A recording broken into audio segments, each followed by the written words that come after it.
Hola, buenas tardes a todos. Bienvenidos a esta primera sesión del proyecto que Somos Cristianos quiere impulsar, denominado Educadores Cristianos y Educadoras Cristianas.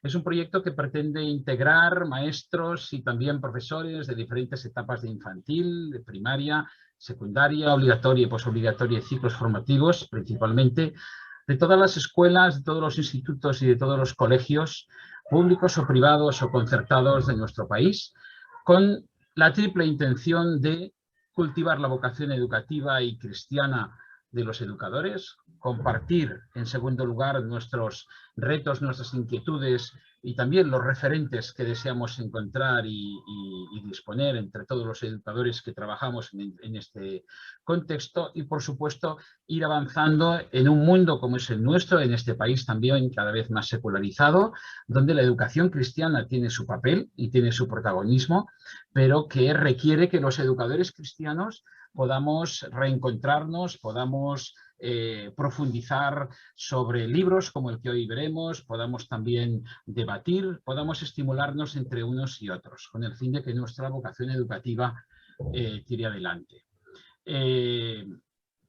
Hacemos esta pequeña presentación solo del proyecto, del que tenemos mucha más información en nuestra web.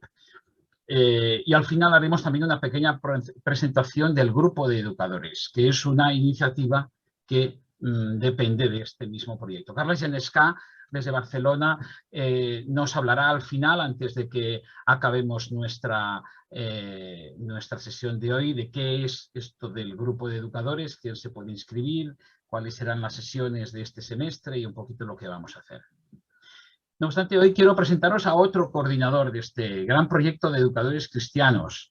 Más allá de Carles Genescà, tenemos a Miguel Peiro. Miguel Peiro nos acompaña hoy aquí no solo como co-coordinador de este proyecto, sino también porque es el autor de un libro que es el libro que nos hizo descubrirle y también optar a impulsar este proyecto, titulado El Cristo Educador, una teología para educadores, para el educador cristiano.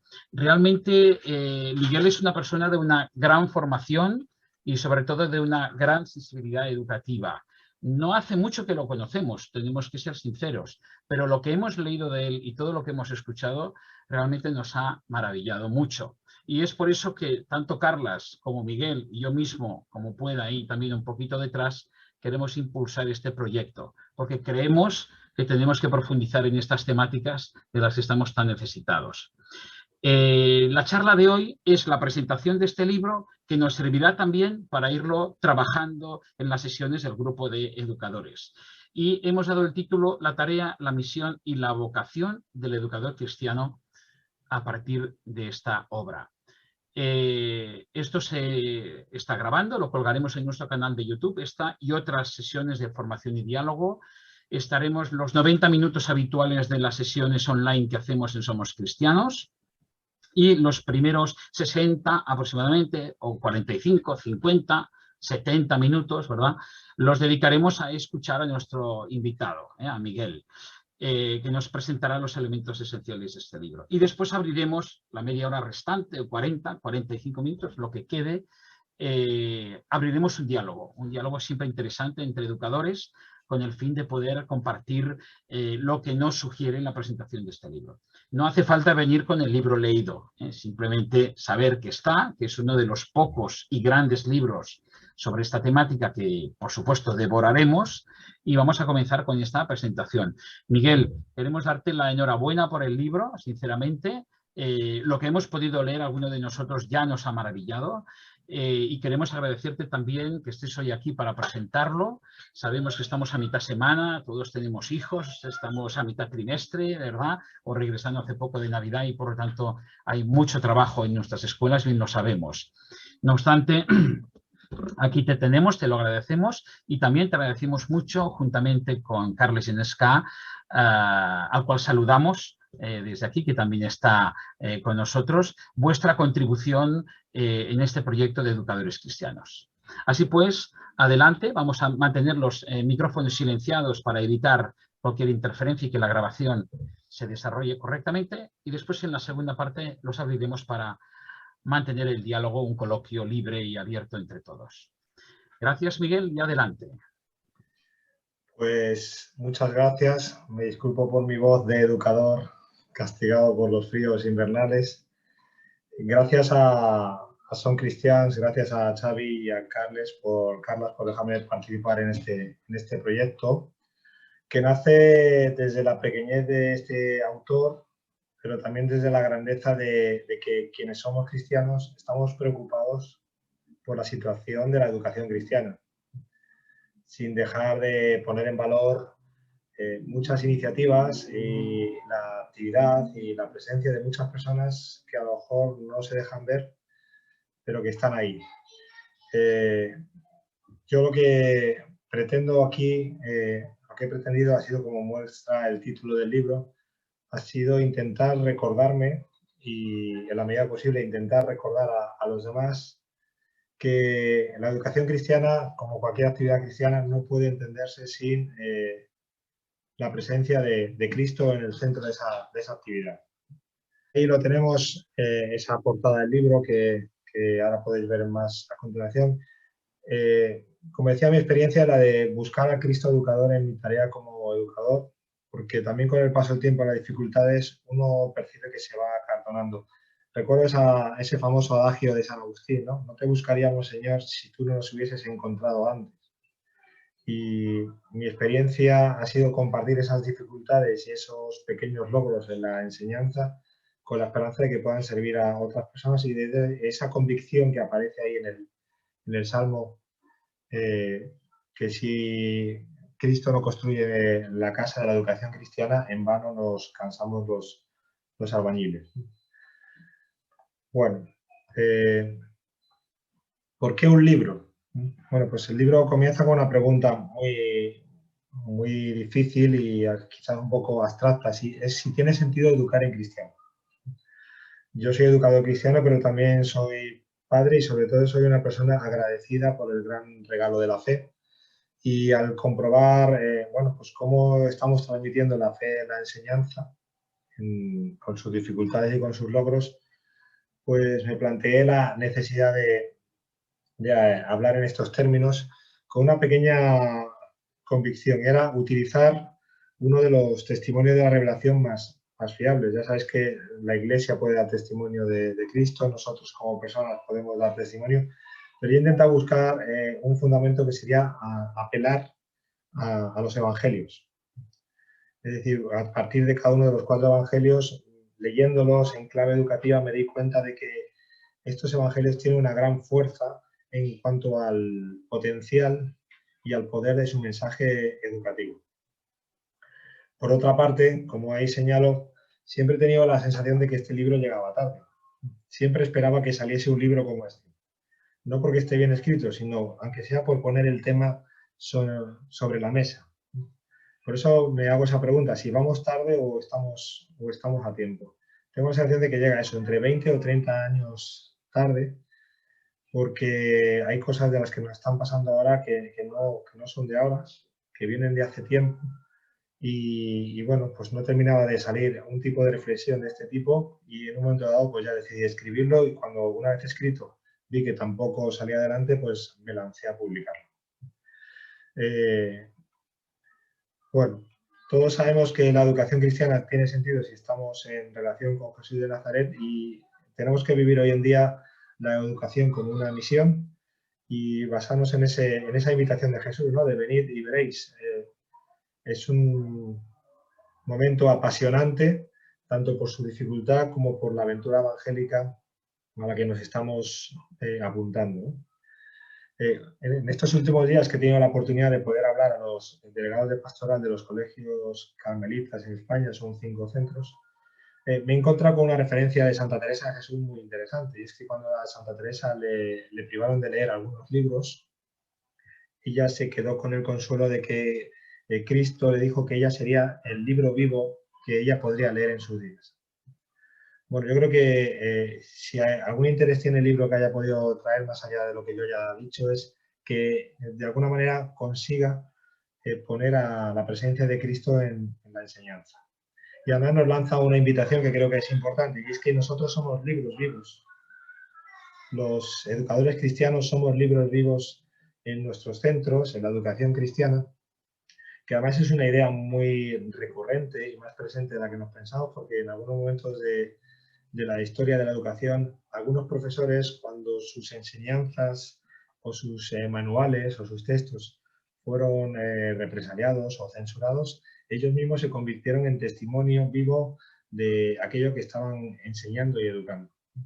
Que por otra parte también nos recuerda que nuestro testimonio va a venir más bien dado por la autenticidad de quiénes somos y en qué medida somos capaces de mostrar a Jesús de Nazaret, que más por lo que enseñemos o logremos transmitir. Bueno, como decía antes, está el símbolo del pez. Ya sabéis que el símbolo del pez es un símbolo de los primeros cristianos que refleja ese acróstico, ixis en griego, que es, representa ese mensaje, ¿no? Jesús es el Cristo, Hijo de Dios y Salvador. Por tanto, al situar a este pez en la portada del libro, esta imagen es la foto de un teólogo italiano, Robert Chiai, que ahora está estudiando en el Instituto, enseñando en el Instituto Católico de Lyon, y cuando le pedí permiso para publicar esta foto, porque está publicada en un álbum de fotos de estos que utilizamos todos para descargar imágenes de internet, me dijo que le hacía una especial ilusión porque él también había escrito en Italia libros sobre la educación cristiana, y sobre todo porque la mano que sostiene la tiza es la mano de su hijo, ¿no? De Il suo piccolo bambino, me escribió en el correo electrónico, ¿no? Y él compartía conmigo esta preocupación por cómo estamos hoy en día transmitiendo la fe en muchos ámbitos, y la enseñanza es uno de ellos. Cuento esta anécdota porque es uno de los pequeños grandes signos que en mi aventura al sacar adelante este libro me he encontrado. Bueno, pero el pez nos refleja que Jesús es el centro de la comunidad. Aquellos primeros cristianos soportaron muchas dificultades y siguieron adelante porque supieron centrarse en lo que es importante en el cristianismo, que es nuestra relación con Jesús de Nazaret, del Cristo. El símbolo del pez es un símbolo clandestino, y yo también he querido aquí poner de manifiesto que a veces muchos educadores cristianos tenemos que hacer nuestra actividad evangelizadora con un cierto toque de clandestinidad, que, bueno, es muy romántico, pero que también debemos combatir un poco porque es un poco lamentable que a veces tengamos que sentirnos ajenos u ocultos incluso en nuestra propia casa, ¿no? No solo porque nos afecte a nosotros, sino porque a veces incluso afecta a algunos de los alumnos con los que estamos conviviendo, ¿no? Que tienen que como esconderse de sentirse amigos de Jesús, de sentirse cristianos. Pero este símbolo clandestino es también un símbolo secreto. Aquellos cristianos vivían así porque su gran secreto era Jesús. Entonces, si apelamos a esta experiencia de Dios, a esta experiencia de Jesús en nuestra enseñanza, creo que también nos lanza un mensaje para ser menos clandestinos. Por otra parte, es un símbolo de esperanza y de escatología, el pez, que representa los frutos de lo que se ha conseguido. Y yo creo que nuestros frutos como educadores cristianos en el tiempo que nos ha tocado vivir, aunque la enseñanza es muy gratificante y obtener resultados, yo creo que aquí hay que buscar una espiritualidad del sembrador. Es decir, ir sembrando, ir construyendo, con la esperanza de que lo que hagamos nosotros permita recuperar terreno para que la educación cristiana en el presente y si puede ser en el futuro adquiera cierta viabilidad, y a nosotros nos toca sembrar con la esperanza de que no somos nosotros quienes tenemos que recoger el fruto, sino que el gran sembrador nos envía a esta aventura. Bueno, uno de los mensajes que quería también lanzar con el libro es que la educación no es una profesión, que lo es, no es una vocación, que lo es, sino que es sobre todo una misión. Nosotros no trabajamos tanto con alumnos, que lo son, sino que sobre todo trabajamos con personas. Y en muchos momentos investigando o leyendo sobre la educación cristiana, ya hace tiempo que está sobre la mesa el lamento de que la educación se va viendo reducida a determinados ámbitos que no dejan de ser interesantes o relevantes: el económico, el tecnológico, el pedagógico, pero dejan un poco de lado otro tipo de planteamientos educativos que son importantes. diferentes, entre ellos el humanista, el religioso en general y el cristiano, en lo que lo evangélico puede aportar en particular. Aquí yo he detectado, y no sé si los que están escuchando estarán de acuerdo conmigo, que la presencia de Cristo en la enseñanza no solo es un problema evangélico o religioso, es un problema humano. Porque nada de lo humano nos es ajeno y por eso el Evangelio tiene esa capacidad salvífica para dar respuesta a estas realidades. Pero yo cuando he tenido que hacer alguna intervención un poco reivindicativa en los centros en los que he trabajado, he señalado que algunas de las cosas que están afectando a la educación han mostrado su primera cara amenazante sobre lo religioso, sobre lo cristiano, pero que esto va a ir extendiéndose a otros ámbitos, como puede ser el filosófico, el humanístico, el artístico, y por tanto son reduccionismos que no benefician a nadie y sobre todo no benefician a nuestros alumnos en su educación integral como personas. Yo creo que eso también nos tiene que ayudar a plantear una cosa de la que luego hablaré, que es el complejo religioso y el complejo cristiano que a veces hay en algunos de nosotros o en las instituciones a las que nos corresponde educar. Bueno, por otra parte, también trabajamos en esas instituciones que, más que instituciones, por lo menos en los colegios de ideario cristiano, que así se autodescriben, son comunidades. Y este tipo de relación es importante porque esta presencia nuestra hoy en día, sobre todo en los tiempos que corren, nos hace tomar conciencia de que a veces somos esas personas, quizá las únicas personas a las que muchos de los jóvenes o los niños con los que trabajamos pueden apelar para que oigan, escuchan algo de Jesús de Nazaret. No solo que oigan algo, sino que si puede ser que sea algo inteligible, significativo, convincente, creíble. Bueno, y por otra parte, lo nuestro, más que una profesión, es una misión.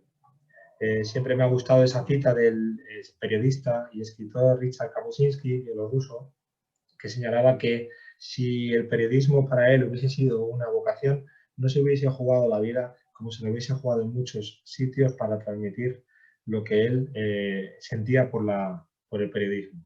Bueno, yo creo que esta metáfora también nos puede servir a nosotros. Yo creo que dentro de las difíciles coordenadas en las que nos ha tocado educar, creo que tenemos algo muy evangélico, no sé si resulta muy consolador, pero sí muy estimulante, es que hemos llegado a un punto donde quizás no tenemos nada que perder. Y cuando el cristianismo, cuando el evangelio está en un punto donde no hay nada que perder, eso hace al mensaje evangélico muy poderoso.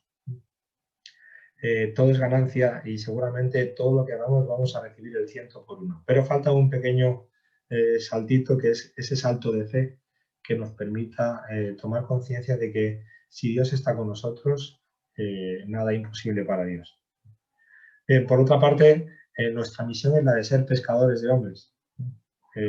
Hay muchos evangelios, porque como ya he dicho, el evangelio está plagado de referencias educativas, pero el ser pescador de hombres hace referencia a que el mar en la Biblia y en el mundo judío es el lugar de la vida y de la muerte. No solo en el mundo judío, hay también algún aforismo de Heráclito, ¿no? Del agua del mar es potable para los peces, pero puede matar al ser humano. Es el lugar de la vida y de la muerte. Entonces, yo creo que sin caer en el dramatismo, como dice el Salmo 1, hay caminos de vida y caminos de muerte. Y el Evangelio, la enseñanza, puede cumplir esta misión. Pescar hombres es ayudar a nuestros alumnos a que sepan moverse en la vida, por el camino de la vida, y esquivar aquellas ofertas que también están presentes en la educación y en el mundo en el que les ha tocado vivir, que son ofertas de muerte. Bueno, por otra parte, al plantear esto, simplemente estoy también poniendo sobre la mesa de los educadores cristianos una pregunta que es elemental, que es que contestar quién es Jesús de Nazaret, quién es el Cristo educador para nosotros. En nuestra vida personal, en nuestra vida de fe y en nuestra vida, en este caso, también profesional como educadores. Hay una convicción aquí que si la tenemos presente nos puede dar mucha fortaleza, y es que nosotros no hemos elegido ser educadores cristianos, sino que alguien nos ha llamado a esto. Y esto es importante desde el punto de vista de la relación de humano a humano, es decir, de lo que tenemos que aportar humanamente a las personas y a los ámbitos educativos en los que estamos, ¿qué significa esto al nivel de nuestra relación con Dios? Es decir, ¿qué expectativa o qué experiencia de Dios tenemos nosotros? Y tercero, ¿cuál es el plan de Dios que está depositado en nosotros? Este tipo de expresiones que hoy en día a lo mejor se pueden percibir como algo así demasiado místico, creo que nos pueden dar una fuerza educativa importante.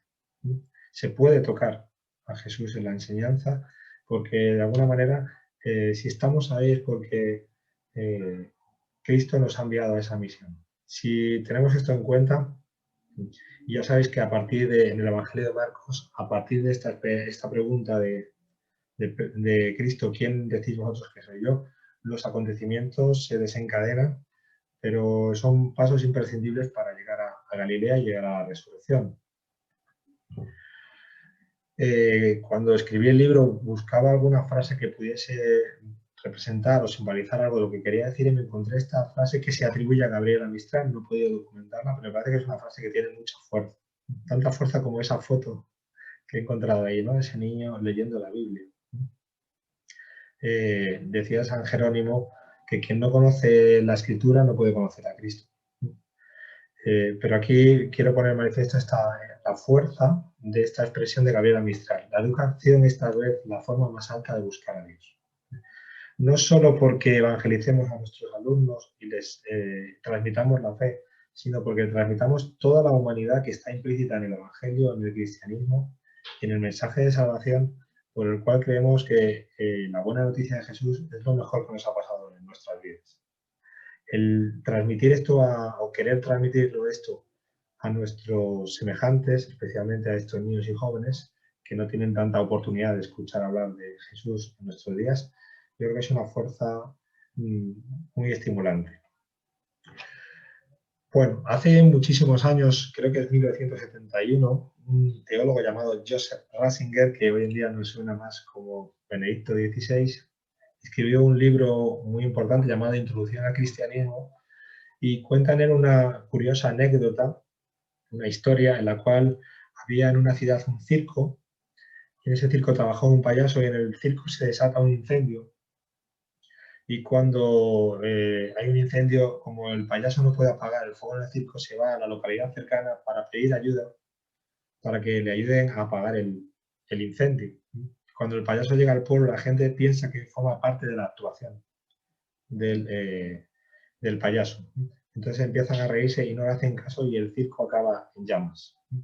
Bueno, esta metáfora con la cual Joseph Ratzinger ya nos avisaba hace tiempo de que los tiempos que se avecinaban para el cristianismo no iban a ser tan elocuentes, tan sencillos como los que se vivían en los años 60, pues hace una referencia a lo que puede pasar hoy con la educación.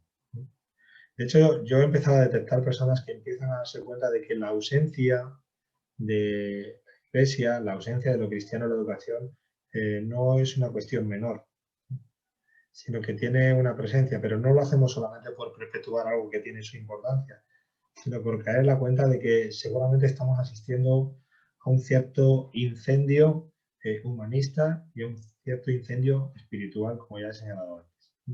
A veces los educadores cristianos nos podemos sentir como este payaso que quiere anunciar algunas cosas y no siempre somos escuchados, atendidos, secundados en nuestro diagnóstico, pero no por ello tenemos que dejar de hacerlo. Por otra parte, la situación de los creyentes en general hoy en día y de los educadores cristianos refleja un poco a este testimonio de los discípulos de Maús.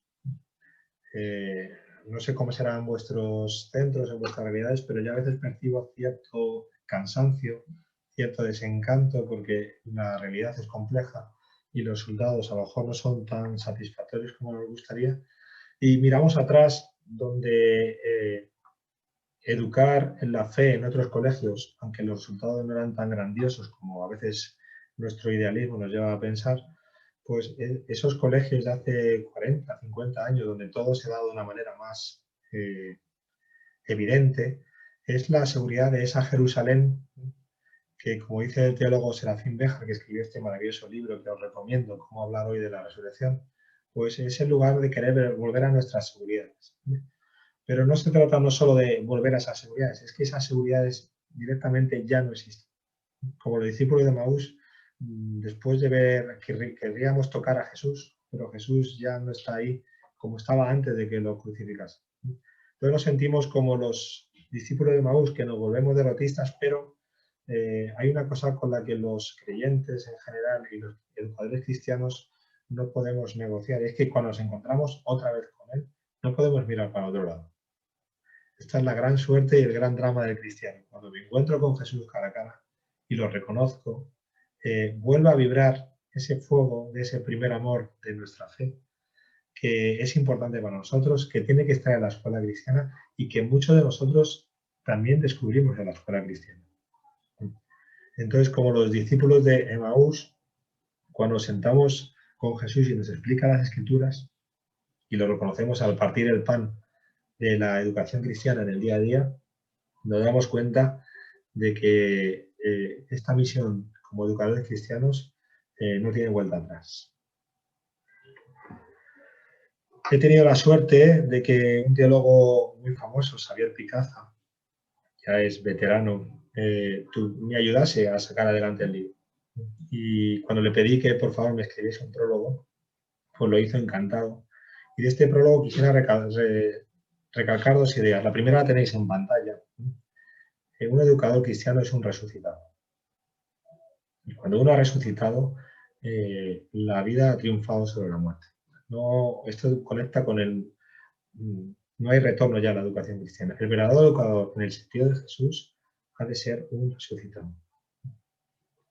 Y, en segundo lugar, en ese prólogo, Xavier Picazo señala una cosa, que es que el Evangelio de Marcos fue el Evangelio que en un momento dado sirvió para que la segunda generación cristiana, cuando empezaron a echarse en falta tanto a Jesús como a los apóstoles, leyendo al escribir su experiencia de Dios, que es el Evangelio de Marcos, lograron reactivar algo que estaba muy vivo dentro de ellos, que es que la buena noticia de Jesús no puede ser acallada por ninguna dificultad. Bueno, en ese sentido, el capítulo del Evangelio de Marcos que yo he puesto en el libro hace referencia a la mística del educador cristiano. No nos hemos inventado lo que es la educación cristiana. No nos hemos inventado quién es Jesús de Nazaret para nosotros, porque lo hemos visto, lo hemos tocado en nuestra experiencia de fe y por eso, a la hora de hablar de nuestra resurrección a los demás, estamos hablando de algo que hemos vivido nosotros. Por eso se cumple esto de ay de mí si no les predico el Evangelio, porque estaría negándome a mí mismo y estaría negando a los demás la posibilidad de escuchar el relato evangélico de Jesús de Nazaret y lo que pueda aportar a su vida, la buena noticia de Jesús. Bueno, para saber en qué terreno estábamos pisando, yo intenté hacer un análisis siguiendo este método, que es el método DAFO, que no sé si conocéis, que se inventó en la Universidad de Stanford en los años 60. El nombre de DAFO hace referencia a 4 iniciales que son debilidades, amenazas, fortalezas y oportunidades.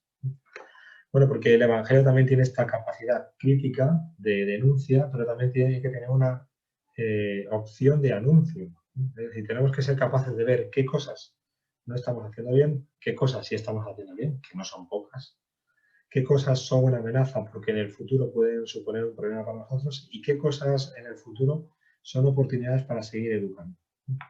Bueno, yo busqué 3 experiencias fundamentales. La primera de ellas, ya la llevo insinuando implícitamente en lo que llevo hablando, es que hay hambre de Dios en nuestra sociedad. Y hay especialmente hambre de Dios en nuestros niños y en nuestros jóvenes.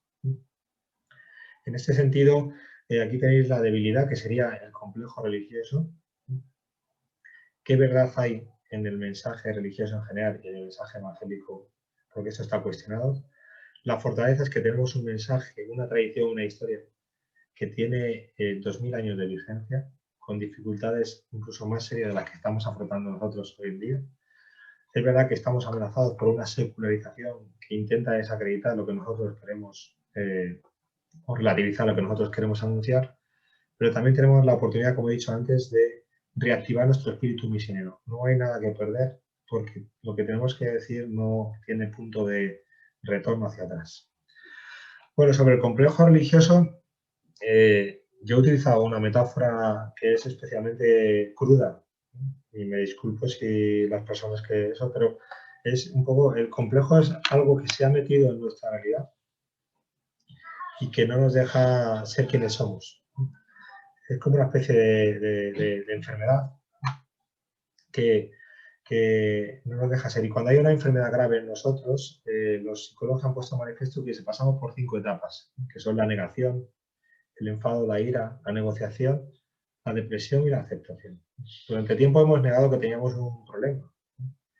Yo creo que hay personas que hoy el problema de educación cristiana pensarán que es el problema de las congregaciones religiosas o de la iglesia en general, pero es un problema de todos en general.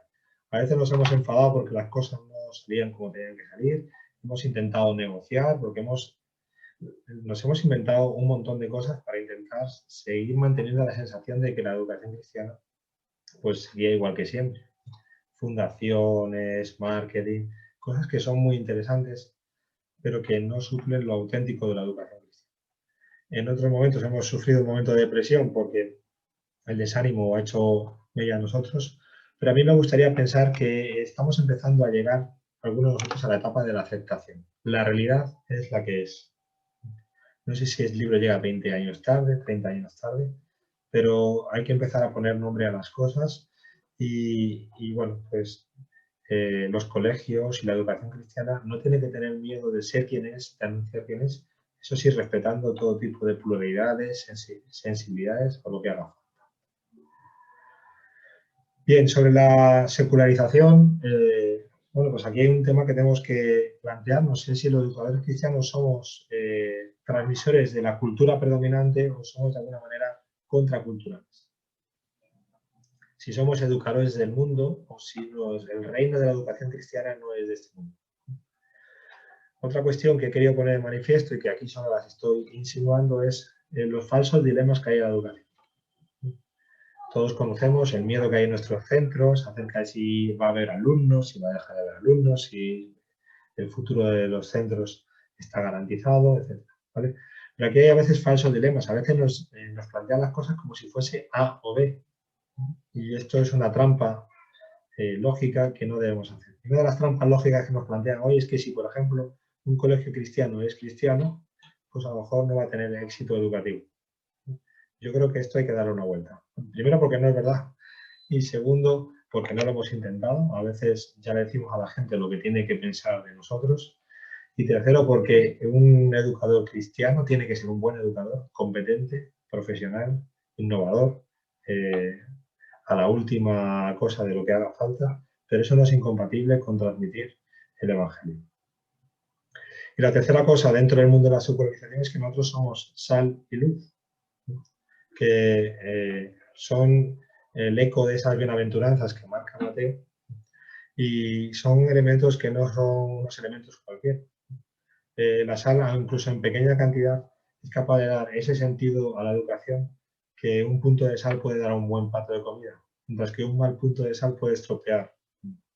Somos capaces, mediante el toque especial, de dar un sentido a la educación que hoy en día a lo mejor se echa en falta, porque vivimos a veces también en una educación líquida, reflejo de esta sociedad líquida, donde hay muchas cosas compartimentadas, pero falta un poquito el cemento, ese punto que puede dar sentido y plenitud a todo lo que estamos intentando vivir, y ahí el Evangelio tiene un papel irrenunciable. Y respecto a la luz, ya sabemos que en medio de la oscuridad un punto de luz muestra que cualquier dificultad puede ser superada. El cristianismo es un mensaje positivo. Y una de las cosas por las que sabemos que estamos en penumbra es que la penumbra nunca es oscuridad absoluta. Siempre hay penumbra porque hay un puntito de luz. Y esa luz es una luz que está ahí presente y que a veces está metida debajo de un celemín, ella nos ha ido. Hay una frase tremenda de San Agustín que dice que cuando nos alejamos de la luz sigue dando calor y sigue alumbrando. Si nosotros estamos a oscuras y tenemos frío, no es porque la luz se haya ido, sino porque nosotros nos hemos alejado de ella. Esto es muy agustiniano, ¿no? Alejarse de la luz es el pecado, acercarse a la luz es acercarse a Dios, es vivir conforme a la gracia. En ese sentido, ahí está expresada la convicción. El Evangelio no solo es Evangelio porque es la buena noticia, sino que es buena no es verdad, no solo es el Evangelio porque es la verdad para nosotros, sino porque es verdad en nuestra buena noticia. Los cristianos creemos en el Evangelio porque cuando lo leemos, lo meditamos y lo vivimos, sentimos que eso da sentido a nuestra vida. Y esto debe animarnos a llevárselo también a nuestros alumnos. Bien, tenemos un mensaje, una tradición, una historia. En nuestra palabra, la palabra evangélica es una palabra de vida, pero de vida en mayúscula, de una vida en plenitud.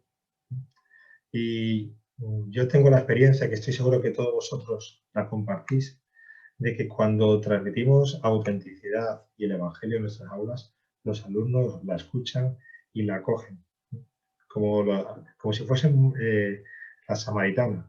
Si supieras quién te da de beber, cuando el agua que ofrecemos es agua que da vida eterna, los alumnos la escuchan. Mis mejores experiencias como educador han sido en el mundo de la ética y en el mundo de explicar el evangelio en clase. Porque las dos coinciden en una cosa. Ellos perciben que son cosas que les pasan a ellos o que les puede pasar a ellos. En segundo lugar, nuestro mensaje, nuestra tradición, nuestra historia no nos la hemos inventado. Es una herencia contrastada. Si fuésemos a la historia de la Iglesia, o si leemos, por ejemplo, las cartas de San Pablo, muchas de las dificultades que están expresadas en esos relatos son las mismas o muy parecidas a las que tenemos nosotros. Si nos vamos a la vida de los santos, aquí hay educadores jesuitas, San Ignacio de Loyola, si nos vamos a Santo Domingo de Guzmán de los Dominicos, si nos vamos a San José de Calasán, si nos vamos a Teresa de Jesús o San Juan de la Cruz, o cualquier otro, Marcelino Champañán de los maristas, nos vamos a encontrar situaciones que son muy complejas, muy difíciles, muy áridas, pero ellos supieron encontrar esa propuesta de sentido y esa luz porque supieron interpretar lo que Jesús les pedía en ese momento en su vida evangélica y en la educación que ellos ofrecieron. Aquí hay una pregunta que nos tenemos que hacer, es una pregunta incómoda, pero nuestros colegios están ensayando, o nuestras instituciones ensayando un montón de propuestas, pero a mí me recuerda a esas palabras de Jesús, ¿no? Sabéis interpretar eso, pero no sabéis interpretar los signos de los tiempos.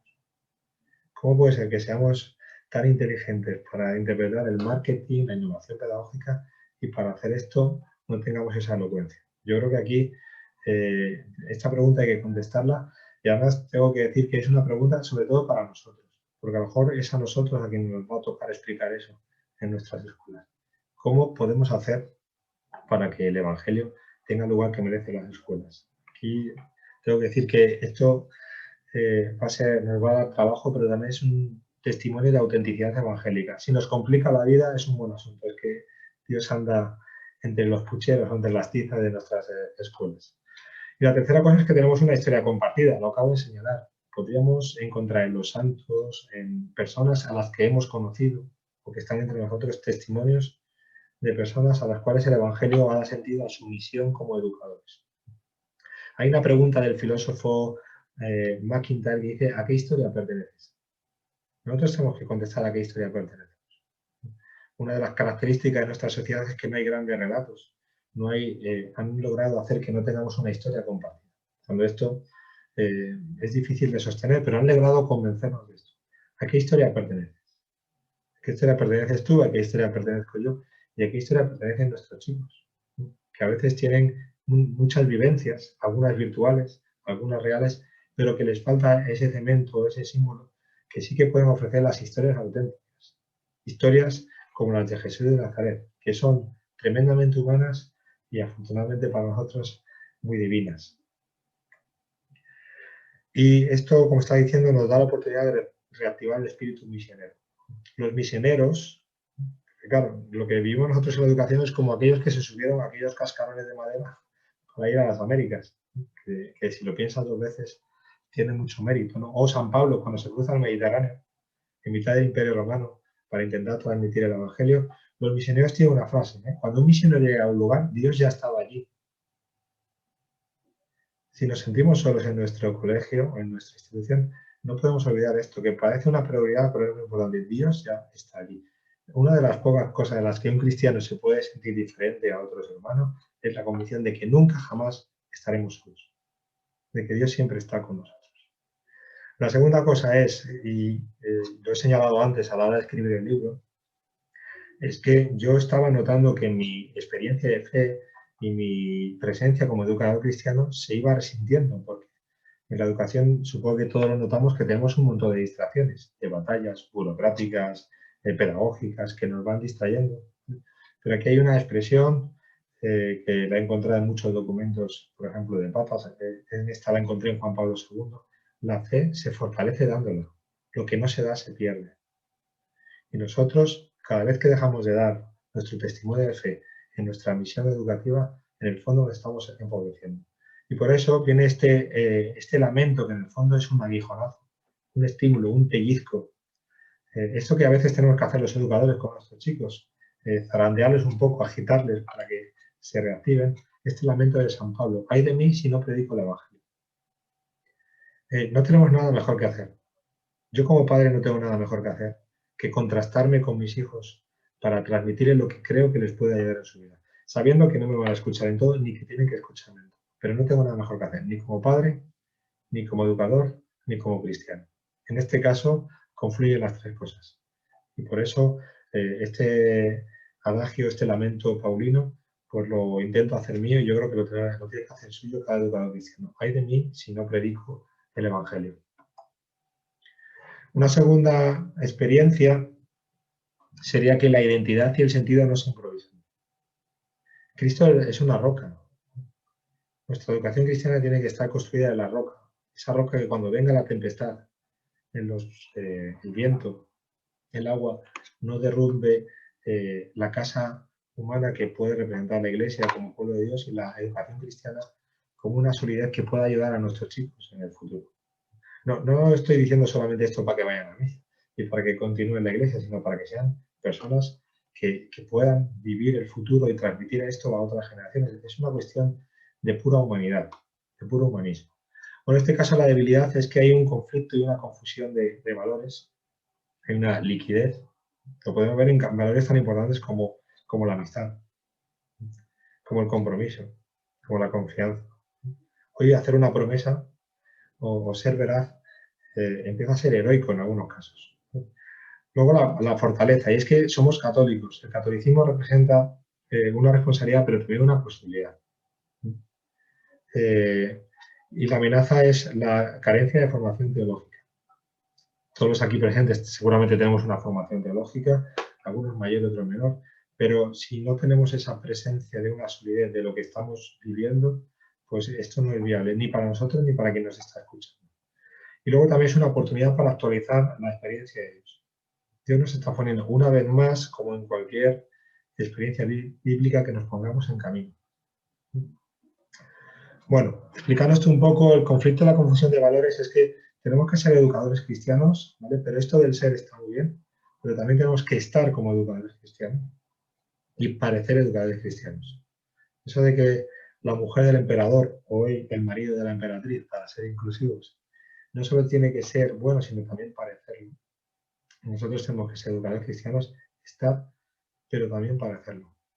Hay una frase tremenda de Teresa de Calcuta que dice: no te canses en dar muchos discursos a tus hijos, ellos te están observando todo el rato. Yo estoy seguro de lo que estamos aquí hablando, muchos de nuestros alumnos no se acordarán de muchas de las cosas que les dijimos, pero sí se acordarán de lo que les dijimos, de cómo se lo dijimos y de alguna cosa que les dejaron huella. Sobre todo en religión. En religión ellos están mirando a ver si nosotros nos lo creemos. Y en ese sentido, una vez más, cada vez que nosotros damos un paso adelante o damos un paso atrás, ellos nos están observando. Ellos nos hacen más exámenes a nosotros que nosotros a ellos. El educador sabe que nada más entrar en el aula está siendo examinado. En ese sentido, tenemos que intentar llevar la asignatura al día. Yo no fui un buen estudiante, pero en este caso aquí vamos a tener que estudiar y llevar la asignatura al día. Es la elocuencia de lo auténtico. Que haya correspondencia entre lo que soy, dónde estoy y lo que parezco. Fijaos aquí que los primeros cristianos lograron hacer esto. Y hay esta famosa frase tremenda del filósofo griego Celso, que el Imperio Romano llegó a temer al cristianismo porque si todos fuesen como los cristianos de aquel momento, el Imperio Romano acabaría cayendo. De hecho, algo que se convirtió en una locura de unos galileos, se va a convertir en una amenaza para el Imperio Romano. Esto nos tiene que dar mucha fuerza. Si nosotros somos quienes somos, sabiendo que Dios está siempre con nosotros y somos capaces de rastrear eso, podemos hacer muchas cosas. Bien, sobre la carencia de la formación teológica ya lo he señalado varias veces en esta intervención, no se puede dar lo que no se tiene. Y ahí está la frase de San Jerónimo, que ya sabéis que tradujo la Biblia, así que la conocía bastante bien, la tradujo al latín, la Biblia Vulgata. Quien desconoce la Escritura desconoce a Cristo. Yo os aseguro que si releéis los Evangelios en clave educativa, os vais a sorprender de toda la fuerza que tiene. Yo en el libro he intentado poner algo de manifiesto, pero ya sabéis que en la lectura del Evangelio siempre es sorprendente. Siempre hay un detalle. Es como ver una película por segunda o tercera vez. Siempre hay un detalle que te sorprende porque es distinto y además porque el momento que estás viviendo es distinto. ¿Vale? Solo se me ocurre una forma todavía más de mejorarlo, que es que lo leamos en común. Los católicos leemos la palabra de Dios en común para que no nos hagamos nuestra interpretación individualista, sino para que escuchemos que lo que me está diciendo también se lo está diciendo a los otros. Lo está diciendo a la comunidad. Bueno, aquí hay otro lamento también paulino, que es inspirador de nuestra misión como educadores cristianos. ¿Cómo irán sin haber quien les predique? ¿Y cómo creerán si no se les predica? Yo tengo la sensación de que no se les está predicando, pero a veces me da más miedo que se les esté predicando mal. Sobre todo en ámbitos cuando son más pequeños. Si se transmite bien, si alguien te habla bien de Dios de pequeño, es más fácil que sepas quién es Dios cuando eres mayor. Esto pasa como todas las cosas. Si alguien te enseña bien el inglés con 3 años, es más fácil que hables inglés con 16. Si alguien te enseña a pensar filosóficamente con 5 años, es más fácil que seas un buen filósofo con 16. Y esto también nos tiene que interpelar, entre otras cosas, porque la gente que tiene formación teológica en nuestros claustros, nuestros compañeros, es mínima. No hay muchos y los que tienen, pues tienen la que tienen. Esto también es un reto para nosotros porque sin esto no va a ser posible transmitirlo o será mucho más complicado. Vale, respecto a la catolicidad, la palabra católica ya sabéis que significa universal. Bueno, la catolicidad es que todo lo que hacemos tiene que ver con nuestra misión como educador. Aquí hay una catolicidad del tiempo. Es que esto del tiempo, no tenemos tiempo ni de tener tiempo. Estamos un poco todos mareados. Bueno, el ser católico, en el sentido etimológico de la palabra, no de pertenencia a una institución, que también supongo que algunos lo seremos, o la mayoría, es que no debe haber tiempo para las excusas. Es lo que en el libro llama la sabiduría del tiempo. El saber encontrar, saber distinguir lo importante de lo urgente. Y aquí lo importante es el fundamento de nuestra misión como educadores. Hay una catolicidad de doctrina. Nosotros no seguimos una doctrina porque seamos gente ciega, fanática, sino porque la sabiduría de 2000 años de la Iglesia se ha mantenido porque tiene una cosa que se llama la fidelidad creativa. Igual que en una experiencia, una relación de pareja, somos fieles el uno al otro, pero el momento que estamos viviendo es distinto. Cada momento tiene su creatividad, no es igual amarse con 18 años que amarse con 80. Y todas las etapas intermedias. Lo que ha hecho la Iglesia, y por eso da la sensación de que tiene esa sabiduría, es porque ha tenido la fidelidad creativa. Y por eso concuerda, porque es lo sólido de una tradición que es vigente, pero también lo flexible de algo que se abre a los signos de los tiempos. ¿Vale? Cuando nos centramos solo en la tradición normal es muy buena, en el tradicionalismo, nos cerramos al mundo. Cuando nos abrimos al mundo porque sí, pues nos convertimos en mundanos y olvidamos nuestra tradición.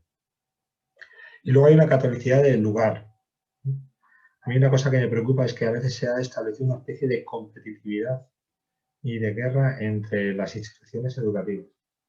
He llegado a ver localidades donde un colegio competía con otro colegio porque si no cojo yo a los alumnos, me cierran a mí, mejor que te cierran a ti que no a mí. Esto es un ataque al corazón del cristianismo y del catolicismo. Si una de las cosas que tiene la catolicidad es saber que si antes de que existiese la globalización, la Iglesia siempre ha sido una institución global. Y aquí tenemos que ser capaces de cambiar el chip. Lejos de ser los enemigos, que alguien a veces logra convencer de que somos los enemigos, es tener la sensación de que siempre hay un educador cristiano como yo en otro lugar del mundo. El tener cerca a otro educador cristiano nunca puede ser una rivalidad, tiene que ser una bendición, una oportunidad. Hay un cuento de un agricultor que le da un premio por el fruto que ha obtenido y le pregunta que cuál es el secreto de su éxito. Dice que el secreto de su éxito es que todos los años, cuando tiene su mejor cosecha, reparte el grano entre sus agricultores vecinos. Y el periodista que le entrevista pregunta, ¿pero eso no le perjudicará? Y dice, no, me beneficia. Porque si le doy un mal grano a mis vecinos, cuando venga la polinización cruzada o el viento traiga su grano a mis campos, me perjudicará a los míos. Ese es el cambio de mentalidad de la educación cristiana y del catolicismo. No hay que confundir nuestro bien con el mal ajeno. Esto es de primero de humanidad y de primero cristianismo, pero a veces cometemos este tipo de errores porque estamos en ambientes que son muy sutiles, pero también muy persistentes si nos dejamos convencer. Y finalmente la sugerencia de actualizar nuestra experiencia de Dios. Me he puesto la portada de este libro de un teólogo, Edward Schillebeeck, que dice que los cristianos somos el quinto evangelio. Dios es siempre nuevo. Dios es nuevo cada día. Entonces, cuando estábamos antes hablando de Maús y nos sentimos confusos, atemorizados, tenemos que llegar a ser capaces de pensar que Dios nos está pidiendo algo. Es que esto es la clave de la Biblia, ¿no? Es lo que le pidió a Abraham, es lo que le pidió a Moisés. El mismo Jesús, cuando tiene que decidir si sube a Jerusalén o se da la vuelta, está mirando cuál es su experiencia de Dios. Pero no lo hace solamente porque Dios se lo pide, es porque se da cuenta de que Dios nos lo pide porque es lo mejor para nosotros. Bueno, aquí habría una especie de imperativo categórico de Campbell de la educación cristiana. Educa siempre de tal manera que tu experiencia de Dios integre diferentes sensibilidades y consolide los fundamentos de la licitud y la legitimidad de una propuesta educativa creyente, que no educa. Es decir, cuando un educador cristiano está haciendo bien su trabajo, lo está haciendo bien a todos los niveles, a nivel humano, a nivel pedagógico y a nivel espiritual. Y todo el mundo debería haberse enriquecido por ello. Bien, la última experiencia que he marcado antes, como he dicho, es que no tenemos nada que perder. Nosotros tenemos ya la vida eterna, lo que nos falta es conquistarla. Nuestra vida eterna no es una vida eterna teórica, es una vida eterna que se vive. Aquí la debilidad es, como bien percibimos cada día, son los ritmos de vida neoliberales, que vamos como locos. Es el más madera, y no sé si vosotros tenéis la misma sensación, pero es la sensación de que cuanto más corres, menos llegas. Es esto de que pare en el mundo que yo me bajo. ¿Vale? Pero ni el mundo va a parar, ni a veces somos capaces de bajarnos. Yo creo que es cuestión de ir en el tío vivo siendo capaces de ser quienes somos. ¿Vale? Y ya frenará o acelerará el tío vivo, pero a ver qué hacemos. En segundo caso, es aprovechar lo que es el celo apostólico. Insisto, no tenemos nada mejor que hacer. Cuando el cristiano descubre su misión, no tiene otra cosa mejor que hacer. Esa es mi prioridad. Cuando un ser humano tiene una prioridad, tiene un ideal, tiene una misión que además es noble, es difícil de parar. La tercera amenaza es lo que he llamado el doping generacional. Es decir, que nuestros alumnos a veces les toca vivir una serie de cosas que no son las que les corresponden. Y a nosotros nos toca, en ese sentido, intentar transmitirles autenticidad. No tiene sentido, aunque ellos lo viven así, ahora que nos ofrecen estos atajos educativos, los atajos y las trampas en educación no van a ninguna parte. Pero ya desde el mito de la caverna de Platón, esto no solo también es evangélico, lo nuestro es más la parábola de los talentos, algo auténtico, algo que se vive y se transmite. Y la última sería la oportunidad de que, lo de otra vez San Pablo, cuando soy débil, entonces soy fuerte. No tengo nada que perder. Esto, utilizando una metáfora deportiva, es como estos equipos que cuando quedan 5 jornadas para que acabe la liga, o empiezan a ganar o descienden, empiezan a ganar partidos increíbles. Es una cosa que, bueno, pues es cuando el ser humano se ve ahí, ¿no? Y lo nuestro es una historia de salvación, ¿no? Y cuando somos capaces de detectar esa salvación que se nos plantea, entonces nuestro corazón y nuestro espíritu se revoluciona hasta límites insospechados. Bueno, sobre los ritmos de vida neoliberales, no os voy a poner el vídeo, salvo que queráis que os lo ponga. Es una escena de la película, no sé si Spider-Man, no sé, Spider-Man 3 creo que es, ¿no? La escena de un funeral, donde Spider-Man dice una cosa, es que siempre tenemos la oportunidad de elegir. Somos nosotros quienes tomamos en el fondo las decisiones. Esta es otra convicción muy básica del cristianismo, somos seres libres. Y aquí Jesús nos lo plantea. No podemos servir a dos señores. No se puede servir a Dios o al dinero, porque a uno le harán más caso y a otro menos caso. Y la educación cristiana tiene que saber si quiere servir al humanismo o al economicismo, o a la tecnología, o a lo que haga falta. Bueno, esa escena de la película se le pone manifiesto esto. Siempre podemos tomar nuestras propias decisiones. Es que a veces tenemos la sensación de que no hay otra alternativa. Este es el falso dilema. ¿Vale? No hay otra opción. Sí que hay otra opción. A veces hay más opciones de las que parece. Pero Jesús nos ofrece una palabra de sentido que evidentemente es mucho más atractiva, aunque lo que tiene los ritmos de vida es que a veces nos llevan, son las inercias. Pero cuando me paro y localizo que es una inercia, me doy cuenta de que hay otra alternativa. Se puede frenar.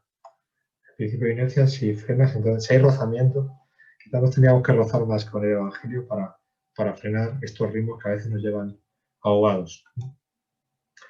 Esto se puede representar en este cuento de Anthony de Melo, un jesuita que supongo que es conocido y querido por los que aquí trabajan en este ámbito jesuita, ¿no? Dice, estaba el filósofo Diógenes cenando lentejas. Cuando le vio el filósofo Aristipo, que vivía confortablemente a base de adular al rey, le dijo a Aristipo, si aprendieras a ser sumiso al rey, no tendrías que comer esa basura de lentejas. Y Diógenes le replicó, si tú hubieras aprendido a comer lentejas, no tendrías que adular al rey. Bueno, ya sabéis que esto del plato de lentejas también es muy bíblico, porque Esaú vendió su primogenitura a Jacob. Eso de vender algo por un plato de lentejas. Es el orden de las prioridades. Es el invertir las prioridades. Y en el fondo, lo que ocurre a veces en nuestro día a día es que nos están chantajeando. Los chantajes son indeseables, pero hay una cosa que tienen en común, que se saben cómo empiezan, pero nunca se saben cómo acaban, suponiendo que acaben. Bueno, pues este cuento nos ayudaría a intentar deshacer este chantaje. Y por eso el Evangelio también es liberador. Cuando hablamos de liberación nos imaginamos cosas que también existen, pero la principal liberación es que somos coprotagonistas de nuestra propia vida. Nosotros somos protagonistas y Dios está siempre a nuestro lado. Bien, sobre el doping generacional, otra cosa que tenemos que afrontar los educadores cristianos es el tema de las trampas y los atajos en la educación. Fijaos esa frase de Chesterton. Bueno, ahí pone padres, pero podríamos ser educadores cristianos.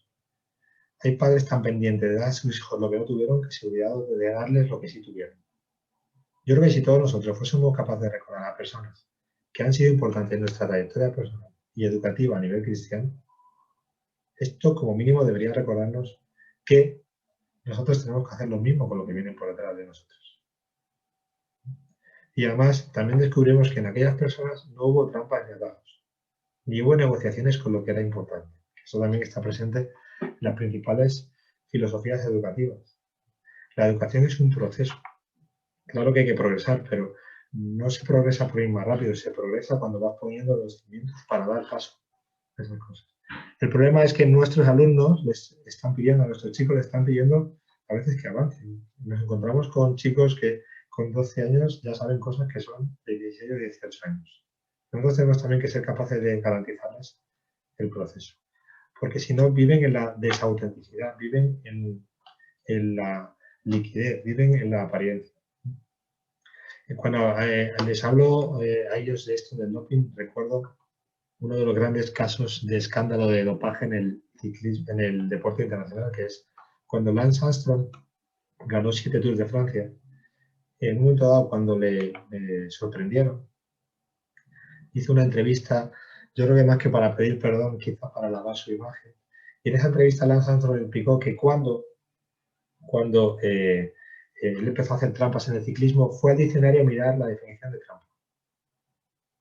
Y la trampa decía sacar ventaja de algo que los demás no tienen. Entonces le dijo, como los demás están tomando sustancia y yo también, pues no estoy haciendo trampas. Bueno, pero esta es precisamente la trampa. Es que a veces nosotros, los educadores cristianos y las instituciones educativas cristianas, estamos cayendo en la trampa de hacer lo mismo que los demás, pero intentar hacerlo mejor. Y lo nuestro no es hacer lo mismo que los demás. Es hacer lo que tenemos que hacer y hacerlo bien. Este es el gran problema del doping generacional. Porque si no lo hacemos nosotros, la pregunta es, si no les predicas tú, si no lo haces tú, ¿quién lo va a hacer? Y entonces, como si hubiese un cañón de luz del cielo, la noción de misión cristiana recae sobre nosotros. Esto es muy fácil de decir, ya sé que es muy difícil de vivir. Tengo una compañera que dice, Miguel, cuando lo cuentas parece todo muy fácil. Bueno, no va a ser fácil, pero ese también, insisto, es un síntoma de autenticidad evangélica. Ahí estamos nosotros. Y ahí ese cañón que dice, si no lo haces tú, ¿quién lo va a hacer? Bueno, y recuerdo una vez más que no estamos solos. Por otra parte, también tenemos que tener en cuenta que no tenemos que estar ni ensimismados. ¿Vale? El otro día alguien me preguntaba si en los educadores cristianos nos enseñamos a nosotros o enseñamos a Jesús. No somos ensimismados, no somos los protagonistas de esto, somos coprotagonistas con Jesús. ¿Vale? Y tampoco fuera de sí. Si nos separamos totalmente de Jesús, pues también nos podemos desnortar. Jesús es nuestro norte. Y mientras estemos ahí, estaremos en el camino adecuado, con dificultades, pero estaremos en el camino. Bueno, otra cuestión sería aprovechar la formación pedagógica del celo apostólico. Seguramente somos de las generaciones de educadores que mejor formados estamos pedagógicamente. Pero aquí hay una cuestión que muchos educadores, muchos pedagogos también nos ponen en manifiesto y muchos teólogos. Estamos en el momento del persona a persona. En un mundo tan líquido, los grandes mensajes se pierden un poquito, hay que ir persona a persona, que por otra parte también es la metodología de Jesús. Hay un momento que da mensajes a colectivos, pero es en el contacto directo donde el Evangelio puede llegar de la manera más presente.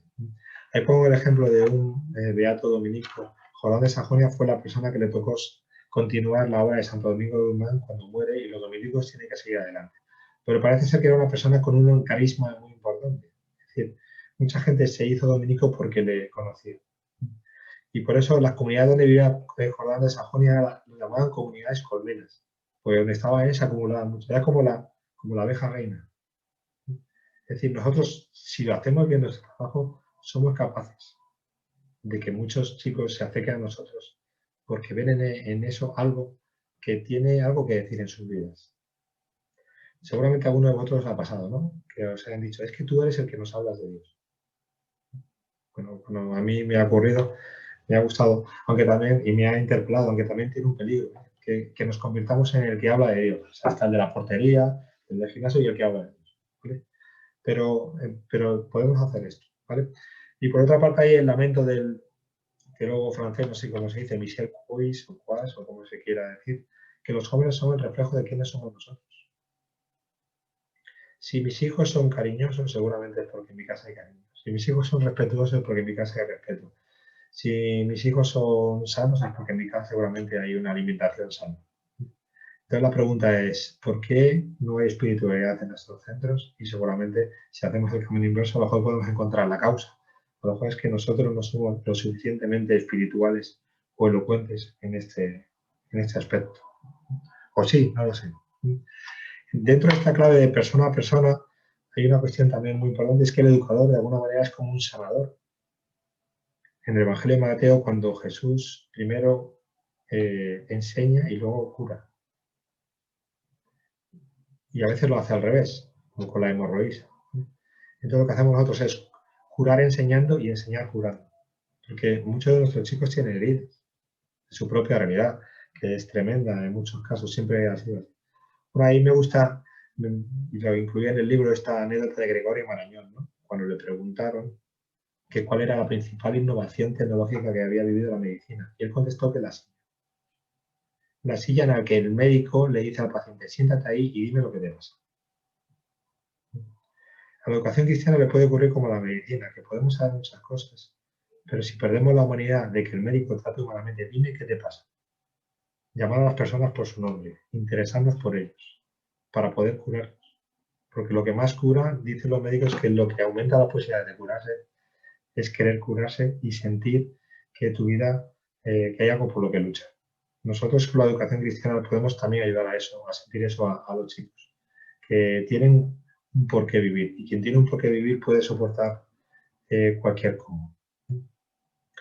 Bueno, y la última referencia, yo que estoy ahora trabajando en el mundo salesiano, en un colegio salesiano, Don Bosco daba mucha importancia al patio salesiano. Decía Don Bosco que en el patio salesiano desaparece el profesor y aparece la persona. Eso de ir al patio y de repente hablar con uno, con un chascarrillo de fútbol y preguntar una cosa, y de repente aparece la intimidad, la conversación profunda, el saber que ellos sienten que nos interesamos por ellos y que ellos tienen la confianza de algo tan bonito como quieran contarnos algo que es íntimo, importante para ellos, porque confían en que nosotros, al escucharles y quizás al poder decirle alguna palabra de sentido o solo con escucharles, podemos cambiar su vida. Alguna vez viene algún alumno y nos dijo aquel día y ni siquiera nosotros nos acordamos, pero aquello pasó y ellos lo viven. Nosotros seguramente podamos recordar momentos donde un educador cristiano hizo esto por nosotros. Y esto nos tiene que ayudar a tener celo apostólico, a saber llegar a ellos de cualquier manera, y esta es una de ellas. A tiempo y a destiempo, que se dice, ¿no? Y finalmente está la fuerza y la debilidad, porque cuando soy débil estoy fuerte, entonces soy fuerte, decía San Pablo. Y aquí tenemos que hacernos una pregunta inquietante, ¿no? que se hace hace mucho tiempo, ¿eh? ¿Qué ocurre en el transcurso de tiempo en el que un niño entra con 3 años en un colegio y participa de cuestiones religiosas y cuando sale a veces del colegio sale alejado de la comunidad de los creyentes en Jesús?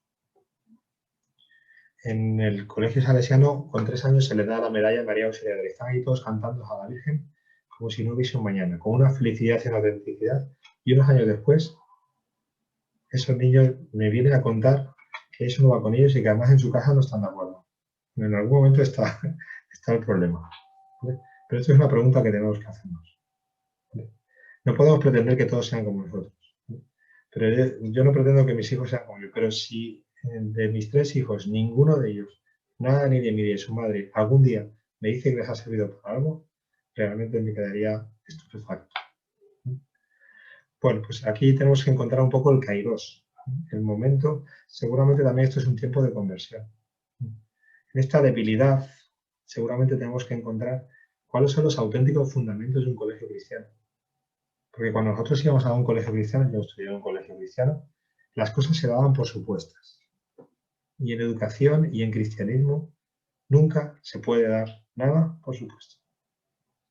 A lo mejor es el momento de ir a las fuentes, a los cimientos, a los fundamentos auténticos de quién puede llamarse cristiano y cómo un colegio o una educación puede ser cristiano. Sin caer en esencialismos, porque el cristianismo es incompatible con los perfeccionismos y los esencialismos, pero sin renunciar a que podemos hacer las cosas de otra manera. Bien, para terminar, el libro acabo con este cuento, no sé si hago un spoiler, pero es un cuento que lo cuenta el literato del siglo XIX, Juan Valera. Lo resumo mucho, que es como alguien le pide a un rey que se convierta en algo que no es. Cuando ya se ha convertido en algo que no es, lo desplaza de su sitio. Yo creo que este es el problema que tiene la educación cristiana. Estamos recibiendo muchos inputs, muchos mensajes que nos invitan a plantear cosas nuevas, a hacer no sé qué, pero en el fondo se nos está olvidando tener un poquito de personalidad evangélica, de personalidad cristiana. Y cuando nos convirtamos en lo que no somos y seamos un tipo de educación que sea exactamente igual que otro, entonces habremos perdido nuestra relación de ser y seremos prescindibles. Yo creo que este es el gran mensaje que quiere lanzar el libro. No somos prescindibles, somos necesarios. Y el mensaje que lanza el Evangelio de Educación es irrenunciable. Pero no porque sea nuestro, insisto, sino porque es una buena noticia. Si encontrásemos uno mejor, pues le felicitaríamos y adelante. Pero difícilmente vamos a encontrar algo mejor que el mensaje evangélico. Bien, entonces, ¿cómo he traducido esto en el libro? Lo dejamos ahí planteado por si en algún momento nos puede interesar. Bueno, pues a través del Evangelio de Juan, que es un evangelio simbólico, he planteado que el educador cristiano es un signo del amor de Dios. El Evangelio de Juan tiene los famosos 7 signos. He encontrado 7 experiencias donde el educador cristiano puede convertirse en signo del amor de Dios. En segundo lugar, de Lucas, he encontrado que Lucas, ya sabes que escribió ese evangelio para los gentiles. En Lucas podemos encontrar un paradigma de lo que puede ser la atención a la diversidad en clave evangélica. Y educación a la diversidad son muchas cosas, ¿eh? Y educación a la diversidad puede ser un niño que en su casa no le hacen caso, que a lo mejor económicamente está muy bien atendido, pero lo único que tiene, el pobrecito nuestro, es atención material y gracias. Bueno, hay muchas diversidades. De Mateo he encontrado que, como es un evangelio muy eclesial, he intentado sacar un decálogo porque la educación cristiana no sería bueno que nos convirtiésemos en francotiradores, y cada uno a la nuestra, sino que tenemos que generar redes comunitarias, estructuras comunitarias. Entonces planteo ahí un decálogo del educador cristiano para generar ecosistemas educativos cristianos, comunidades educativas cristianas. Porque ya sabéis que hay ese dicho africano, ¿no? Que para educar a un niño hace falta toda la tribu. Y finalmente está el Evangelio de Marcos, que es un evangelio que va a la raíz del mensaje cristiano. Y la raíz de la vida cristiana es nuestra espiritualidad, nuestra vida de oración, nuestra vida mística, lo que nos hizo enamorarnos de Dios. Lo que he hecho ahí en el Evangelio de Marcos es compararlo con una relación, donde nos enamoramos de Dios, lo idealizamos, en algún momento pasamos por una crisis y en algún momento dado eso se resuelve con una síntesis de que ni era tan perfecto como al principio, ni era tan desastroso como en la crisis.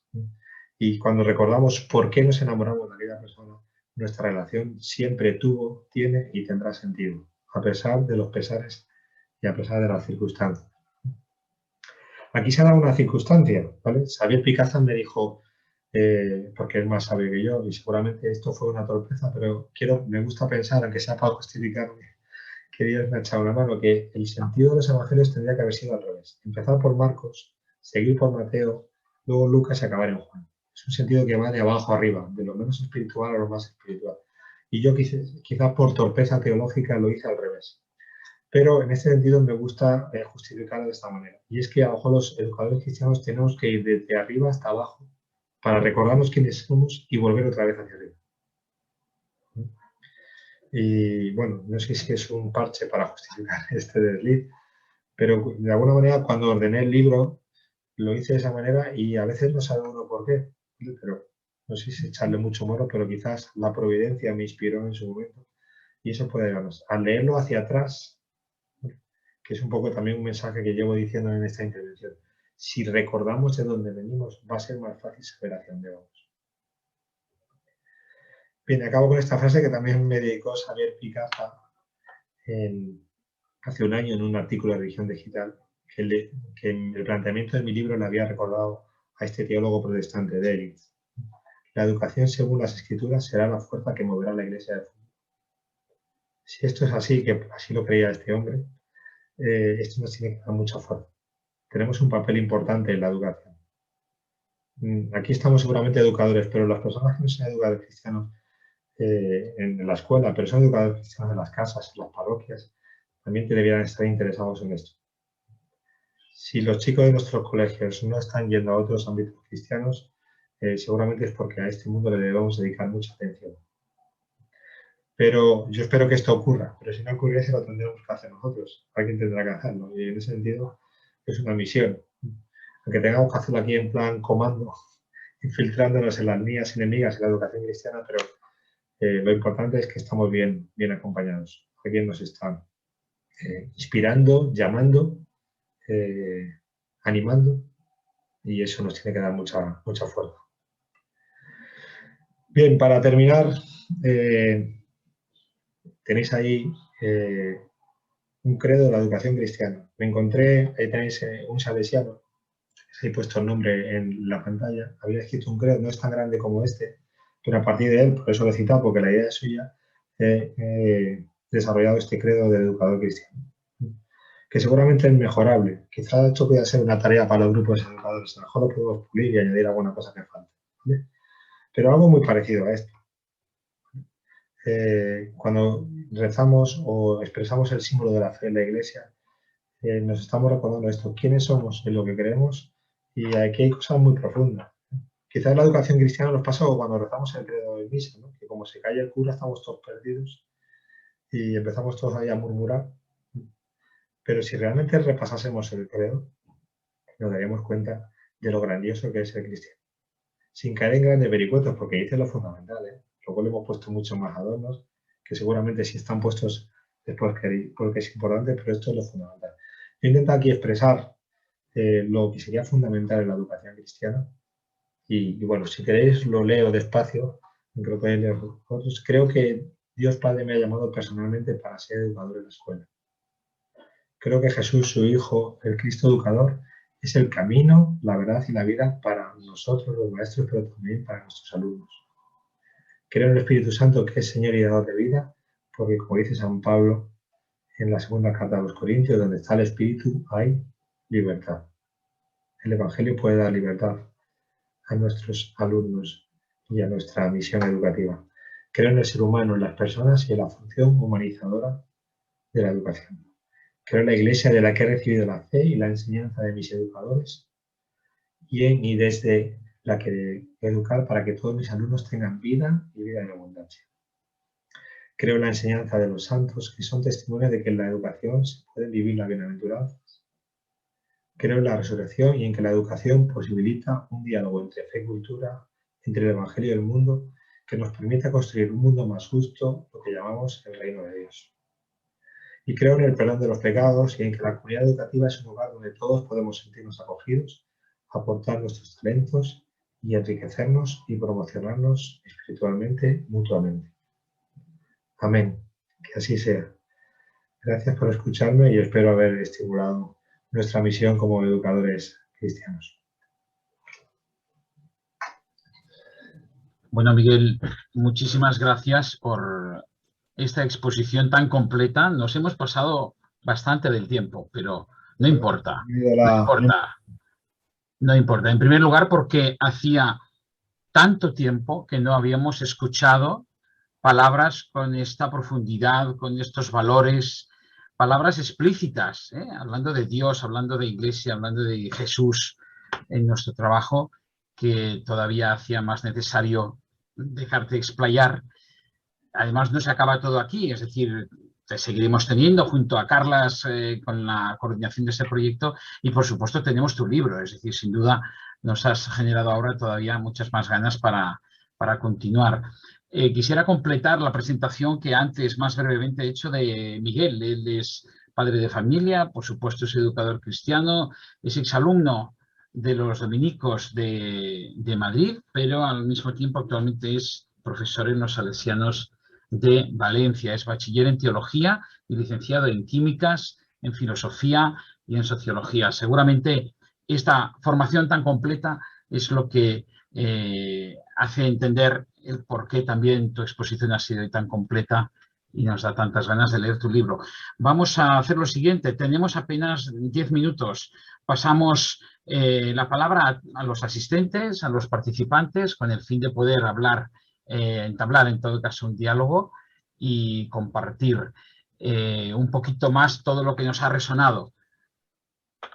Yo no perdería mucho tiempo para poder ya escuchar a los que estemos. No sé si Gloria al principio ha levantado la mano. Ella es una de las personas que se conectan desde América Latina, en concreto desde Argentina. No sé si Gloria nos oía muy bien, nos ha comentado que había alguna dificultad. Buenas tardes, mucho gusto a todos, un saludo desde Argentina. No, lo que yo quería avisar en ese momento era que no escuchaba bien y que salía cortada el sonido. Y me equivoqué y apreté el icono de la mano, así que disculpen.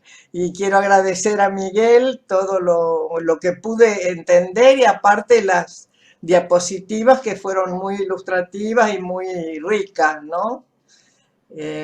Muchísimas gracias. Muchas gracias y un saludo para Argentina. Buenos días. Y mucho ánimo también porque América también es un lugar donde la educación cristiana tiene mucho que decir. Gracias, Gloria. Guillem, desde Mallorca, adelante.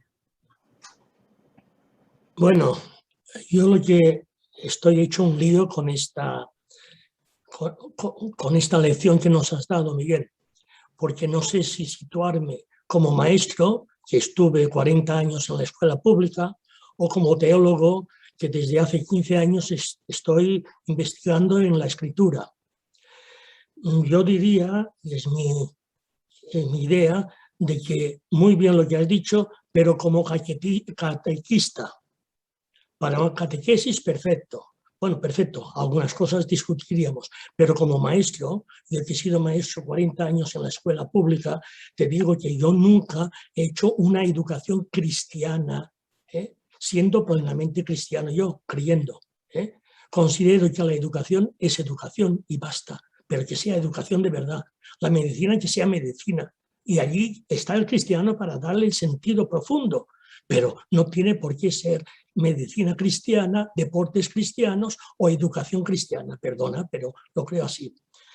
Después, y ya que estamos en esta discusión, yo pondría muchos temas, pero no quiero absorber el tiempo, creo, a ver, el sentido de la escuela cristiana, ¿por qué se ha creado? Yo en mi niñez, en los años 40, estuve en las escuelas cristianas de los hermanos de La Salle. Sé que esta escuela fue fundada para los pobres, para los que no tenían educación. Hoy en día, como está la educación aquí en España, sobre todo la educación religiosa de los religiosos, no es tanto para los pobres como más para los ricos. Y por último, porque no quiero enredar, formación teológica. Sí, señor, la última frase esa de la educación según las escrituras puede cambiar la Iglesia, pues sí, pero según las escrituras, a ver si las entendemos de verdad como son. Picasa sabe si es un experto en eso y creo que muchas veces las escrituras se exponen de una manera que no son escritura, sino que son palabras humanas. Bueno, pues agradecerte la intervención, Guillén. Bueno, creo que en muchas de las cosas tienes razón. A ver, si luego la educación cristiana lo vamos a vivir como un estandarte o un posicionamiento, estoy de acuerdo contigo. Pero bueno, hay una educación cristiana que como mínimo es implícita. Nadie puede dejar de ser cristiano, ni dejar de ser quien es. Entonces, en ese sentido, hay una educación cristiana que puede ser implícita, esa es inevitable, y otra que puede ser más explícita. Yo creo que ahí sí que hay debate, pero entiendo lo que quieres decir en el sentido de que si convertimos eso en un estandarte o en algo, o una fachada, pues incluso podría llegar a ser contraproducente. En ese sentido estoy de acuerdo contigo. Y lo conecto también con las otras preguntas que me has hecho. El tema de bueno, las escuelas cristianas. Pero bueno, yo creo que también eso se puede resolver con una cuestión de autenticidad. De luego, si vamos a hacer una escuela cristiana que va a ser contraproducente, pues estamos tirando piedras contra nuestro tejado. Es cierto que muchas instituciones educativas religiosas, como la Salle, o los maristas, o los salesianos, surgen en el siglo XIX porque este ideal de los derechos de la Revolución Francesa, de derecho a educación, estaban formulados pero no estaban concretados. Y por eso surgen instituciones educativas que intentan paliar esto. Yo también aquí quiero decir que, evidentemente, para bueno y para malo en la Iglesia hay de todo. Yo me he encontrado centros cristianos que esta etiqueta la desmienten muy bien y me he encontrado otros que no. Entonces, evidentemente, esto es un toque de atención y un criterio que tenemos que evaluar. Pero luego, si nos vamos a convertir en un lugar apartado, en un lugar elitista en el más sentido de la palabra, en un lugar de segregación, pues evidentemente esto no es evangélico. Pero también me he encontrado lugares donde eso se hace de otra manera. Y creo que ese es el reto. No es tanto el qué en este caso, sino el cómo. Y respecto a las escrituras, estoy totalmente de acuerdo. Es muy peligroso interpretar la escritura para que diga lo que nosotros queremos decir. Cualquier teólogo corre este riesgo y yo no estoy exento de ello. Bueno, yo me queda el consuelo de que Xavier me dio el aprobado, no porque lo diga Xavier, estoy aprobado, pero bueno, me queda esa tranquilidad. Pero a mí sí me gusta, y lo quiero poner aquí, dejar claro respecto a mi libro, que sirve también una metáfora que viene de la Biblia. La Biblia es palabra de Dios, pero no el libro escrito, sino es palabra de Dios cuando la leemos y la ponemos en práctica. Mi libro son un conjunto de páginas que pueden decir cosas más o menos sugerentes, pero me gustaría que si sirviese para algo es porque cuando una persona lo lea, pasándolo por su experiencia y por sus convicciones teológicas, le ayude a vivir como tiene que vivir. No porque lo dice ahí ni nada de eso. Entonces, en ese sentido, la palabra de Dios es palabra viva. Es como una partitura, ¿no? La partitura está ahí, pero cómo interpretemos la partitura le da autenticidad. Una vez escuché que hay músicos que son muy técnicos, pero interpretan así de una manera muy fría, pero hay músicos que son apasionados y al tocar el instrumento, la partitura y la música, pues adquieren una pasión, un sentimiento, ¿no? Y hay piezas musicales que cuando las escuchamos nos hacen vibrar. Y yo creo que el Evangelio, en muchos lugares, en las educaciones públicas, privadas, concertadas, cristianas, no cristianas, tenemos que conseguir que hagan vibrar a las personas. Gracias, Guillem. Gracias, Miguel. Tim, no nos queda mucho tiempo, pero adelante. ¿Desde dónde te conectas?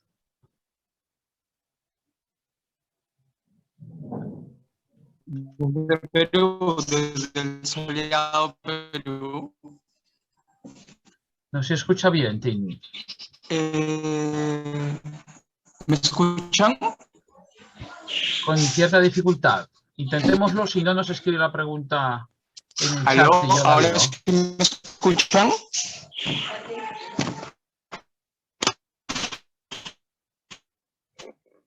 Y escuchamos con mucha dificultad. Tim, no sé si sería oportuno que pudieras escribir la pregunta en el chat y la leemos. Mientras tanto, si hay alguien más que quisiera aprovechar este minuto que nos queda para hacer algún comentario.